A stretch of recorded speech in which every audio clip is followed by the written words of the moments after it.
I am the Tofu Golem. Please enjoy the video. You start by securing access and a backup. You need the file system ready. Open Finder to the project folder and inspect Get Info. Make sure your user shows Read and Write.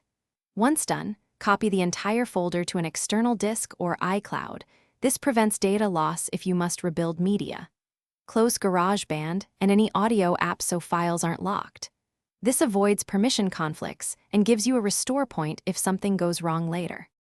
You now find and reconnect the grayed-out assets. In Garageband, go to File, then Project Settings, and open the Assets or Media pane.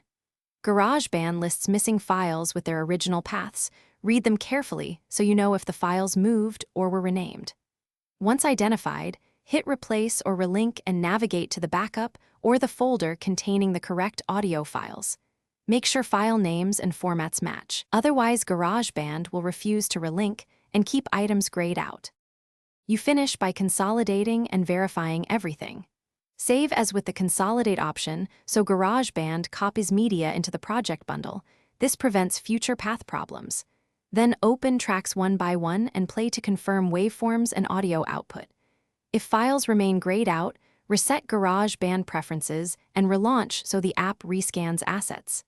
As a troubleshooting tip, if relinking fails, compare file formats and sample rate.